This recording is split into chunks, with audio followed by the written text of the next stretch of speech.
Hola, en la lección anterior hablamos acerca del modelo de Rutherford y lo que se mencionó es que a partir de los datos experimentales, Rutherford llegaba a la conclusión de que los átomos no eran como Thomson los había sugerido o imaginado, sino que había que pensar que un átomo es algo, pues básicamente como lo que conocemos desde la educación primaria, es decir, un núcleo cargado positivamente, sumamente compacto. De hecho, aunque casi toda la masa de un átomo se encuentra en el núcleo, el volumen de un núcleo es definitivamente una fracción pequeñísima del volumen del átomo. Simplemente pensando en las dimensiones lineales, en el diámetro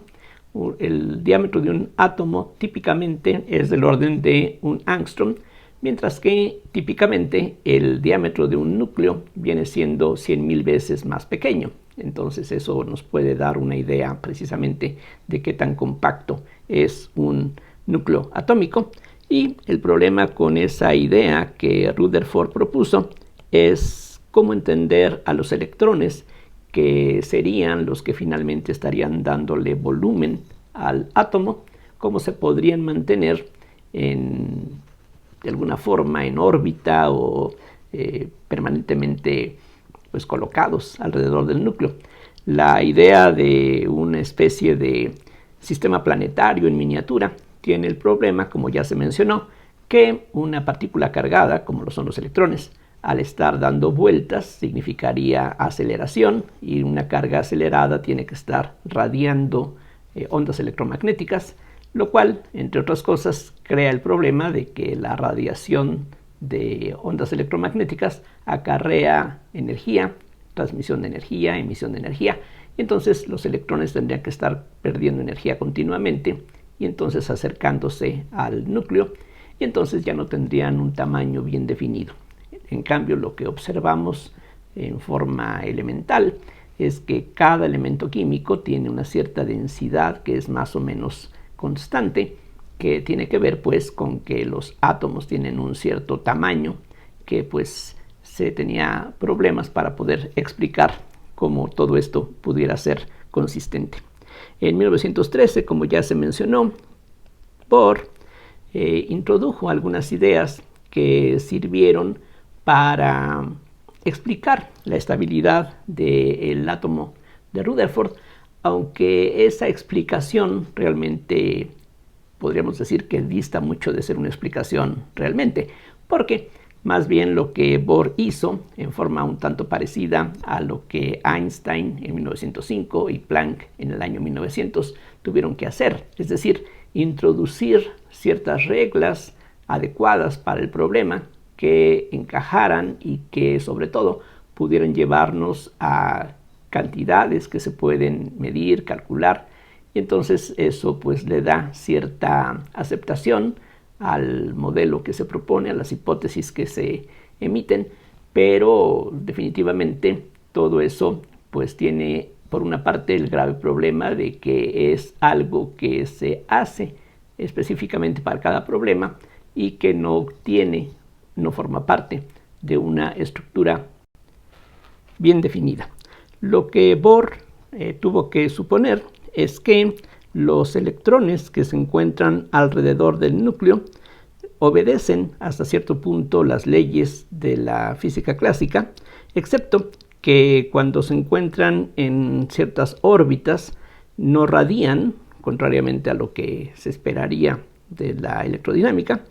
pero cuando hay saltos de una órbita permitida a otra, entonces sí puede haber emisión o absorción de radiación, y la energía que se pierde o se gana va a estar asociada con la frecuencia de la radiación emitida o absorbida, de acuerdo con la fórmula de Einstein. Es decir, la energía que el electrón pierde o gana va a ser igual a h-ni, aquí nuevamente aparece la constante de Planck, y entonces pues eso por lo menos lleva a una concordancia con las observaciones, al menos para el átomo de hidrógeno. Como ya se mencionaba en la lección anterior, Balmer había encontrado en forma totalmente empírica, en 1885, una fórmula que permitía calcular o reproducir las longitudes de onda de las líneas espectrales del hidrógeno en la parte visible. La fórmula que Balmer propuso es esta, que la longitud de onda de estas líneas es una cierta constante que tiene el valor aproximado de 364.5 nanómetros por n cuadrada entre n cuadrada menos 2 al cuadrado, donde la n puede ser 3, 4, 5 en adelante. Para los 4 valores de la n más pequeños, esta fórmula reproduce las líneas espectrales del hidrógeno que se encuentran dentro del visible, y para los demás valores que siguen, las longitudes de onda ya caen dentro del ultravioleta, pero cuando los físicos experimentales buscaron esas líneas, vieron que efectivamente la fórmula funciona bien. Esta fórmula de Balmer se puede escribir también en la forma equivalente 1 sobre lambda igual a 4 sobre b, que multiplica a 1 sobre 2 al cuadrado menos 1 sobre n al cuadrado. Y esta fórmula se puede generalizar. De hecho, Rydberg en 1888 se dio cuenta de que si uno, en lugar de este 2 que aparece en el denominador, pone algún otro número natural, entonces aquí se define la constante de Rydberg, que equivaldría a 4 sobre b, y si ahora uno escribe esta fórmula de esta otra manera, permitiendo que m y n sean dos números naturales, entonces se encuentran otras series de líneas que también concuerdan con las observaciones. Entonces todo esto pues mostraba cierta regularidad que, pues aunque se descubrió a fines del siglo XIX, para 1913 no se había establecido algo que pudiese llevar a una forma entendible lo que se había encontrado de esta manera empírica. El modelo de Bohr precisamente sirve para reproducir estas fórmulas, introduciendo ciertas reglas que pues definitivamente son ajenas a lo que conocíamos de la física clásica.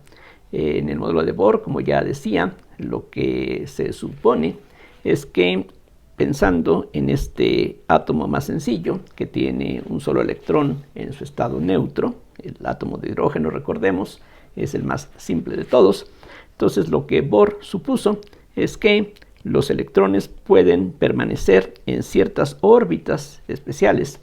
y mientras se encuentren allí no van a estar radiando. Y van a poder radiar si saltan de una órbita permitida a otra. Lo que Bohr descubrió es que la fórmula de Balmer y la fórmula de Rydberg se pueden reproducir si uno supone que el momento angular de los electrones en el átomo de hidrógeno son múltiplos de una cantidad que se representa con una h barra y que se define como la constante de Planck sobre 2pi. De hecho, en muchísimas de las aplicaciones, la h barra aparece con más frecuencia que la h y se vuelve pues un objeto bastante más conveniente para no estar escribiendo h sobre 2pi. Vamos a ver que efectivamente si uno postula que el momento angular de los electrones en sus órbitas son múltiplos de h barra, aquí la n puede ser 1, 2, 3 en adelante, vamos a ver cómo eso efectivamente combinado con la fórmula de Einstein de que la energía es h-ni, vamos a ver que eso reproduce la fórmula de Balmer y la fórmula de Rydberg simultáneamente. Entonces lo que hay que hacer, aunque suene bastante pues difícil de explicar, es combinar cosas que conocemos de la física clásica con estos postulados que, como decía, son totalmente extraños e inexplicables. Vamos a combinar pues algunos resultados elementales de la física. Y entonces vamos a suponer que un electrón que tiene una cierta carga que vamos a llamar E, ya sabemos que es una cantidad negativa, el núcleo tiene una cantidad de carga que es equivalente pero de signo contrario, lo que le da neutralidad al átomo, y de acuerdo con la ley de Coulomb, entonces hay una fuerza atractiva entre estas dos partículas cuya magnitud es 1 sobre 4 pi epsilon 0 por e cuadrada sobre r cuadrada, si utilizamos las unidades mks. Y esto sería igual a mb cuadrada sobre r, que es lo que frecuentemente se llama en la mecánica elemental la fuerza centrífuga. Entonces eso precisamente determina la condición para que haya equilibrio y el electrón se mantenga en esta órbita que estamos suponiendo circular. De aquí entonces se puede ver que la energía cinética de este electrón, que es mv cuadrada sobre 2, sería entonces lo mismo que un medio de 1 sobre 4 pi epsilon 0 por e cuadrada sobre r. Por otro lado, sabemos también de la electrodinámica clásica o simplemente del electromagnetismo básico que si tenemos estas dos cargas a una cierta distancia r, hay una cierta energía potencial que podemos calcular o definir, que es lo mismo que menos 1 sobre 4 pi epsilon 0 nuevamente por e cuadrada sobre r, suponiendo que escogemos las cosas de tal manera que cuando estas dos partículas estén infinitamente separadas, la energía potencial valga 0. De ahí entonces podemos calcular cuál sería la energía total de este sistema, simplemente sumando la energía cinética y la energía potencial. Entonces, si sumamos K con B, el resultado, vean ustedes, sería un medio de 1 sobre 4 pi epsilon 0 por e cuadrada sobre r, que es la energía cinética, menos 1 sobre 4 pi epsilon 0 por e cuadrada sobre r, que es la energía potencial. Y entonces eso se puede reducir. Un medio menos 1 es menos un medio. Entonces lo que queda es menos un medio de e cuadrada sobre 4 pi epsilon 0 r. Por otro lado, y aquí es donde interviene esta hipótesis que pues no conocíamos dentro de la mecánica clásica, vamos a suponer, como ya se mencionó, que el momento angular del electrón es un múltiplo entero de la h barra, que es h sobre 2pi. Entonces, recordando que el momento angular es r cruz p como vector, en este caso, si calculamos el momento angular con respecto al origen, entonces el momento y el vector de posición son perpendiculares entre sí, por lo que el momento angular sería simplemente la magnitud del momento lineal por el radio r. Y entonces esto vamos a suponer, como decía, que es algún múltiplo entero diferente de 0 de la h barra. De ahí entonces podemos, por ejemplo, escribir la b en función de r o la r en función de b. Si por ejemplo despejamos la b entonces sería nh barra sobre mr, y si ahora esto se sustituye en la otra ecuación que tenemos, que también relaciona velocidad y radio, lo que se obtiene es que e cuadrada sobre 4pi epsilon 0 por 1 entre r cuadrada tiene que ser igual a m sobre r por n cuadrada h barra cuadrada sobre m cuadrada r cuadrada. Si ahora uno cancela un factor común de 1 sobre r cuadrada, lo que uno encuentra es que el radio de la órbita no es una cantidad arbitraria, sino que tiene que estar dado por 4pi epsilon 0 sobre m e cuadrada por h barra cuadrada, que multiplica a n cuadrada. Toda esta cantidad que aparece aquí a la izquierda de la n cuadrada es algo fijo. Esto tiene que ver otra vez con la carga del electrón, la masa del electrón, la h barra, que se considera una constante universal. Aquí lo único que puede variar es esta n, que como decía previamente puede tomar solamente los valores 1, 2, 3, 4, etc. Esta expresión que aquí aparece tiene que tener dimensiones de longitud y, como sería de esperarse, se le conoce como el radio de Bohr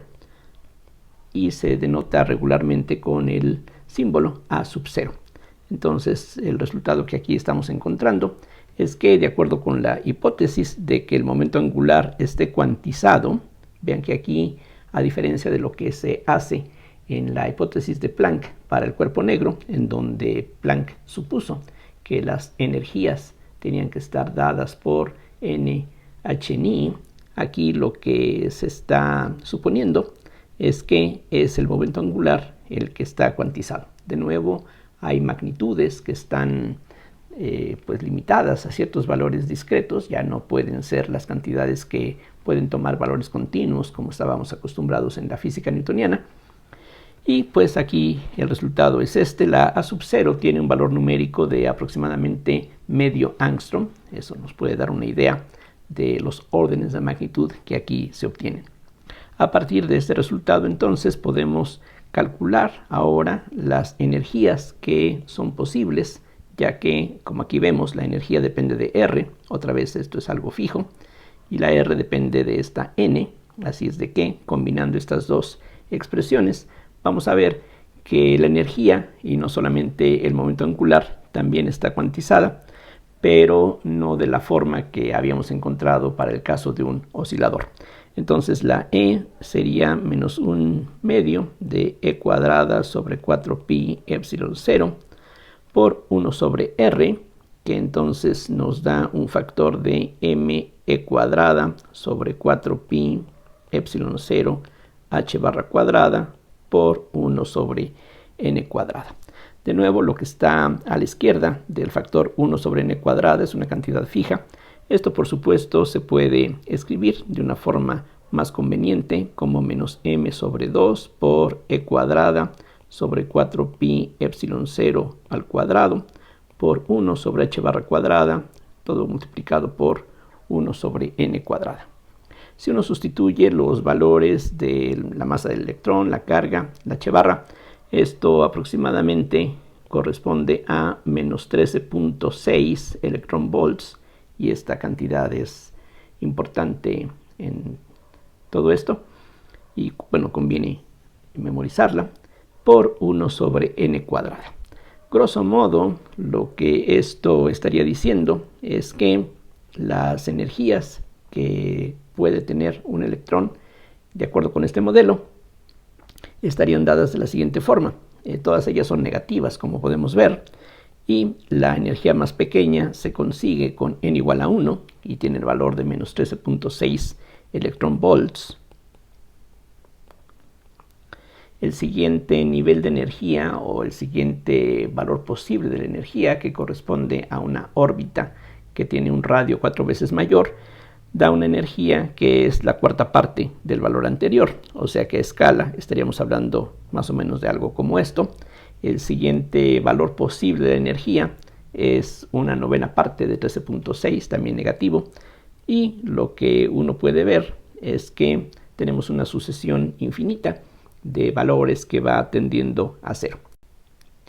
Así pues, en el modelo de Bohr se supone que un electrón puede estar en ciertas órbitas que básicamente están determinadas por la mecánica clásica en un sentido, pero se supone que mientras el electrón esté en esta órbita no va a radiar, lo cual no está de acuerdo con la electrodinámica clásica, y solamente cuando salta de un nivel o de una órbita a otra, ese salto va a estar acompañado por un cambio en la energía, como aquí ya vemos, y esa energía que se está liberando o absorbiendo va a aparecer o desaparecer a través de un fotón. Entonces, todo lo anterior se complementa con la idea de que cuando el electrón, por ejemplo, salta del estado con n igual a n a un estado con n igual a m, aquí quizá m es un mal nombre porque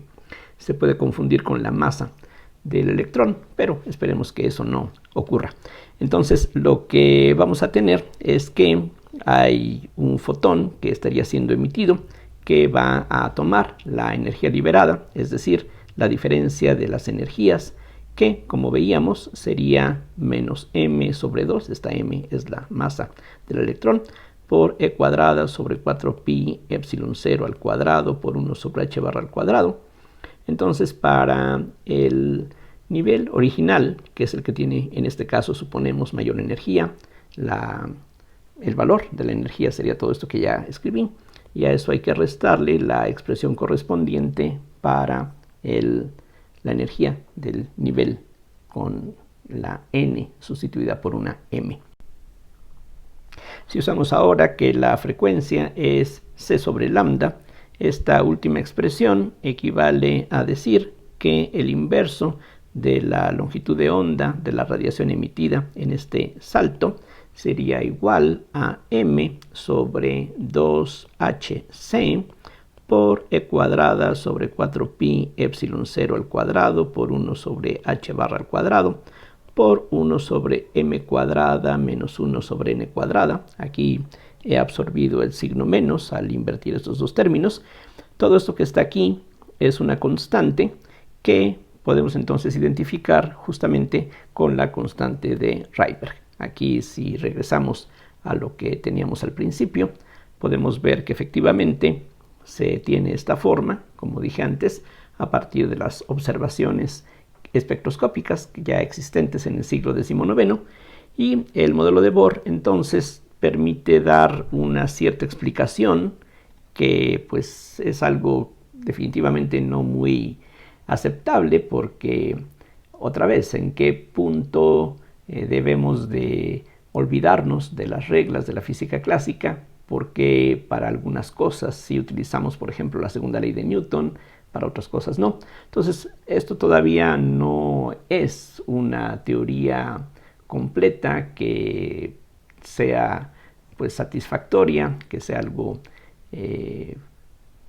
completo en el sentido de que se pueda aplicar a cualquier problema. Como ya mencionaba, hasta aquí todavía se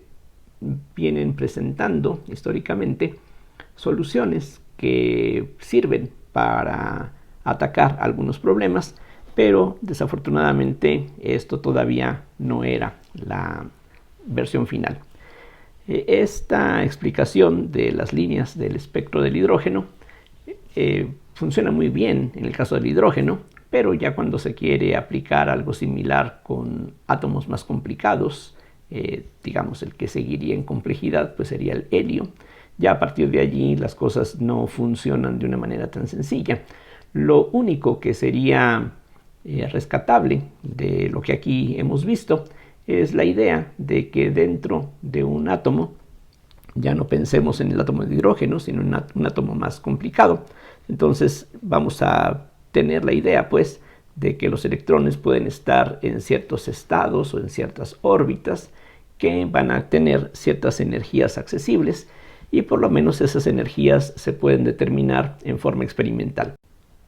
Es decir, las energías no se miden directamente, sino que justamente las longitudes de onda que sí se pueden observar a través del espectroscopio se pueden relacionar con diferencias de energías. Entonces, a partir de los datos espectroscópicos se puede hacer un diagrama parecido al que tenemos aquí, muy simple para el caso del hidrógeno. Entonces, para otros átomos pues se comenzaron a reunir una gran cantidad de datos experimentales que pues revelan la estructura de los niveles de energía, que ya no se pueden determinar de esta forma sencilla, pero como decía, por lo menos la idea cualitativa funciona bien. Lo que por supuesto sería deseable es eso que mencionaba, tener una teoría completa, pero para eso fue necesario esperar un poquito más de tiempo. Y el siguiente paso importante en esa dirección, a pesar de que durante los siguientes años al trabajo de Bohr hubo una gran cantidad de observaciones de todo tipo relacionada con los átomos, el paso relevante hacia el establecimiento de una teoría que ya tuviese una aplicabilidad más amplia, pues vino a darse por Louis de Broglie en 1924, quien argumentó que, bueno, ¿por qué si la luz, que en los tiempos de Newton se discutía si era ondas o partículas, y que, bueno, como ya sabemos, ciertos experimentos, particularmente en el siglo XIX, decían que era una onda, otros experimentos, bueno, de hecho, desde el mismo efecto fotoeléctrico, pero la interpretación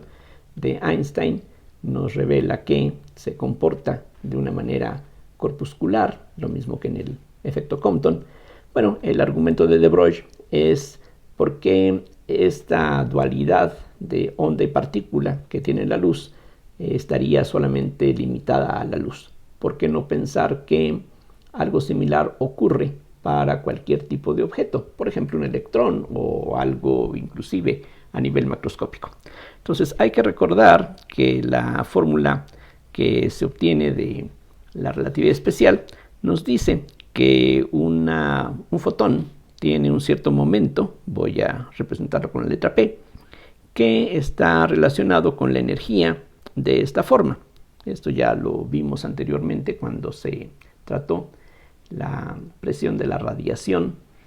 Y bueno, decíamos que un fotón, imagínense una partícula que viaja a la velocidad de la luz, precisamente para ese caso, como decíamos, podemos asignarle a los fotones una masa en reposo cero y la relación que hay entre el momento y la energía es algo de esta clase. Pero si tomamos en cuenta la proposición de Einstein, consistente en que un fotón lleva una energía que es h-ni, entonces se obtiene que el momento de un fotón sería también expresable como h-ni sobre c. Pero recordemos que c sobre ni es lambda, la longitud de onda, y entonces lo que se concluye es que el momento de un fotón se puede expresar también como h, la constante de Planck, sobre la longitud de onda de la luz correspondiente. Bien, lo que hizo De Broglie fue proponer que esta misma relación, que el momento sea igual a h sobre lambda, aquí estamos relacionando dos propiedades diferentes. Por una parte tenemos propiedades ondulatorias, por otro lado estamos pensando en propiedades que podríamos llamar corpusculares. Bien, De Broglie lo que propuso es que esta relación se cumpliera también para el caso, por ejemplo, de los electrones. Así, tal como está. Vean que de esta manera la c, que es la velocidad de movimiento de los fotones, se ha eliminado y entonces tenemos aquí una relación que podría quizá aplicarse al caso de los electrones. Bueno, quizá. Lo que puede convencernos de que esta relación no es tan descabellada es que si lo aplicamos en el modelo de Bohr, da un resultado que suena razonable. ¿De qué se trata? Bueno, regresemos al modelo de Bohr. Tenemos el núcleo y tenemos un electrón que da vueltas en forma circular alrededor de este núcleo, y la condición, como ya vimos, para reproducir la fórmula de Balmer, es pensar que el momento angular, que es masa por velocidad por el radio, está cuantizado, es algún múltiplo entero de h barra, o lo que es lo mismo, h, la constante de Planck original, entre 2pi. Si ahora calculamos el perímetro de esta circunferencia, que es ciertamente 2πr, esto se puede ver que es lo mismo si despejamos de aquí la r, a 2pi por, y en lugar de la r tendríamos nh sobre 2pi mv, 2pi se cancela, mv es el momento lineal, así es de que lo que tenemos es n por h sobre p, y como decía, si suponemos, tal como sugirió De Broglie, que el momento es h sobre lambda, entonces h sobre p sería lambda, y por lo tanto esto que aquí tenemos sería n lambda. Entonces el resultado es que si uno combina las ideas del modelo de Bohr con la hipótesis de Broglie, entonces hay cierta armonía en el sentido de que estas dos ideas se complementan pensando en que las órbitas permitidas para un electrón son justamente aquellas que permiten que en el perímetro de la órbita quepa un número entero de longitudes de onda. Es decir, esto sería una explicación, entre comillas, de por qué tiene que ser un número entero.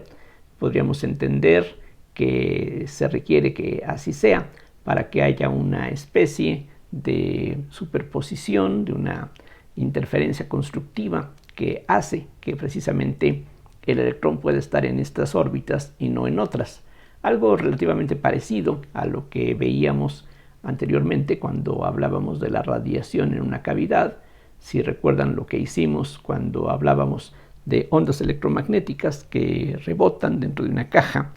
de paredes conductoras, ahí precisamente aparecían números enteros por la condición de que tenía que haber un número entero de medias longitudes de onda para que el campo fuese cero en las paredes de la caja. Aquí tenemos una condición un tanto similar que pues parece entonces una explicación que podría aceptarse, es decir, estamos reemplazando el postulado, uno de los postulados de Planck por otro postulado que por lo menos suena con un mayor respaldo, que es el hecho de que para los fotones todo esto funciona aparentemente bien. Entonces esta idea pues pareció bastante atractiva y lo que faltaba en ese momento era, bueno, muy bien, si pensamos que así como la luz se comporta como ondas y partículas y ahora la materia, toda la demás, se comporta también no solamente como corpúsculos, que es lo que estamos acostumbrados a imaginar en la mecánica clásica, sino también como ondas.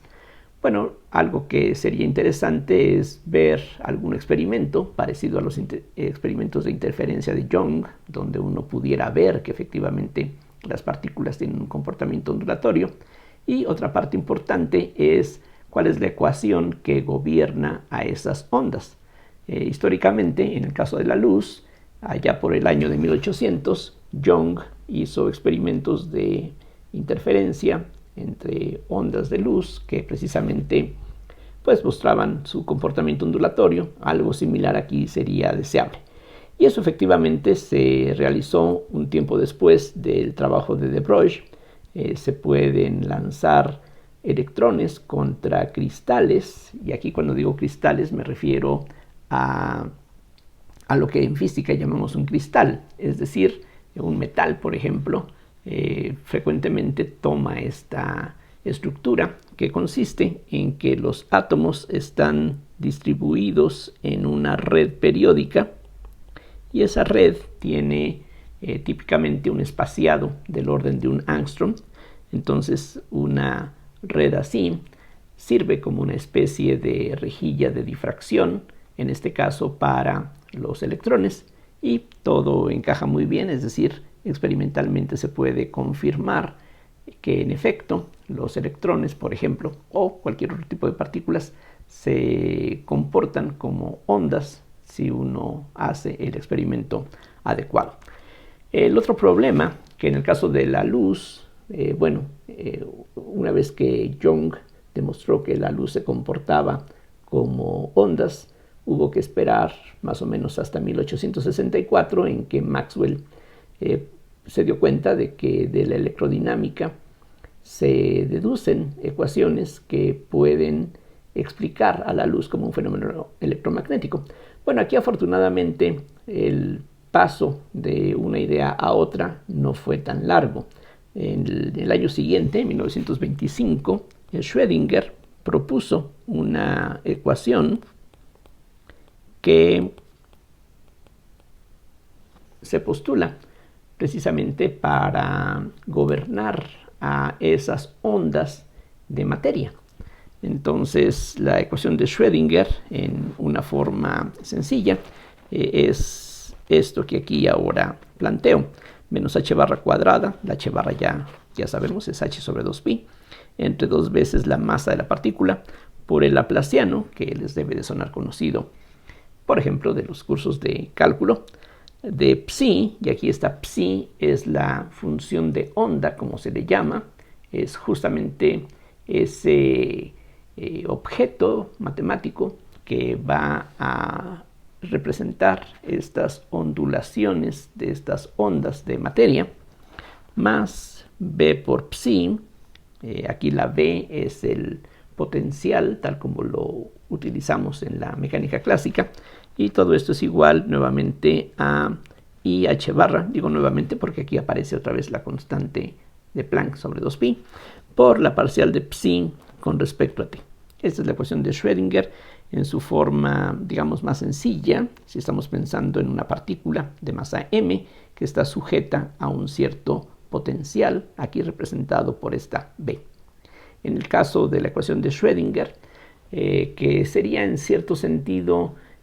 análoga a la segunda ley de Newton. Recordemos que en la segunda ley de Newton, si uno especifica la fuerza que actúa sobre un cuerpo, resolviendo la ecuación diferencial que queda, uno puede deducir cómo es el movimiento del objeto sobre el cual actúa la fuerza. Aquí el concepto que se requiere no es la fuerza, sino el potencial, esta B. Entonces, si uno conoce el potencial en el cual se mueve una partícula, que ahora pues estaríamos analizando desde el punto de vista de su comportamiento ondulatorio, esta ecuación postulada por Schrödinger permite encontrar cómo se comportan las partículas,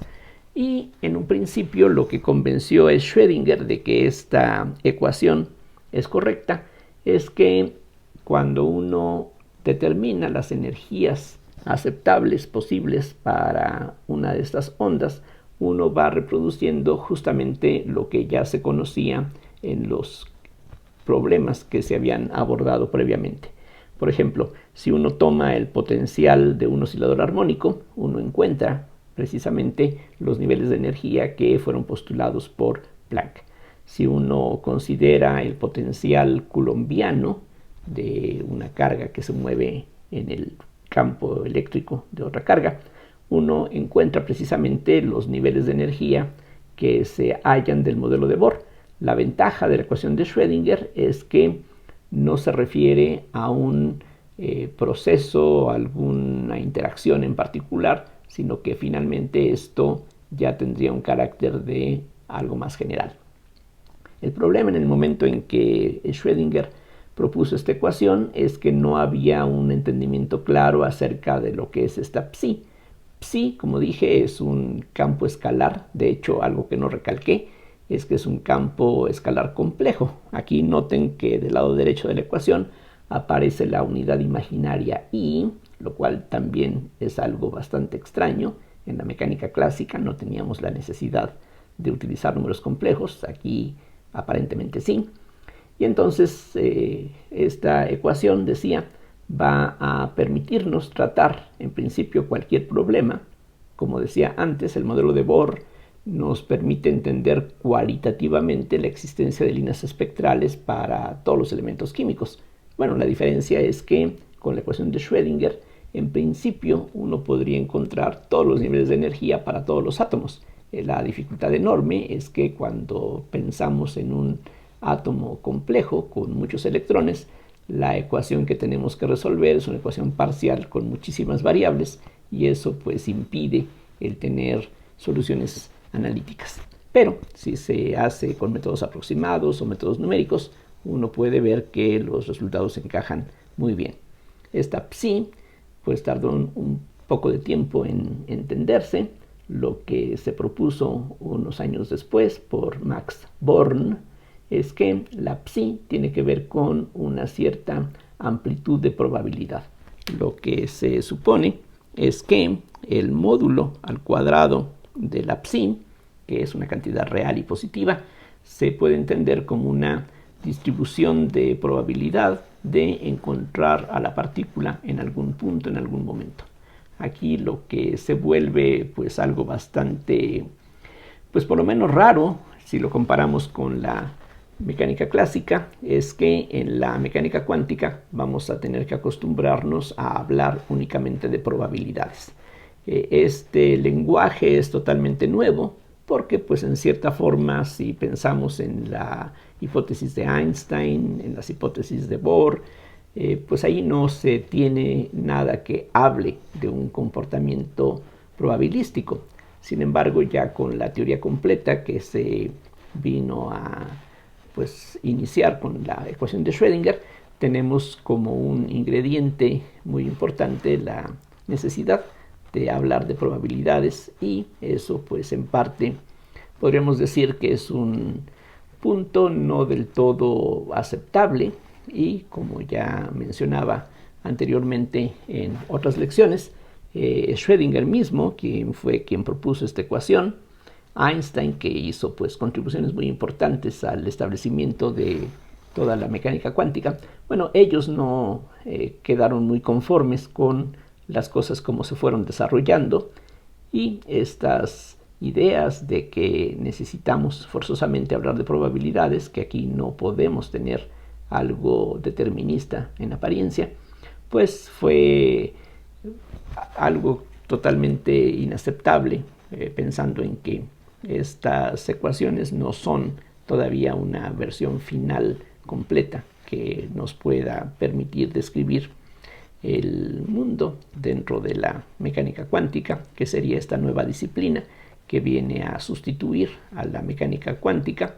pero aunque la sustituye, en cierta forma tiene que convivir con ella. En el caso de la relatividad especial, podríamos nosotros utilizar la relatividad especial para cualquier problema de la mecánica, sin importar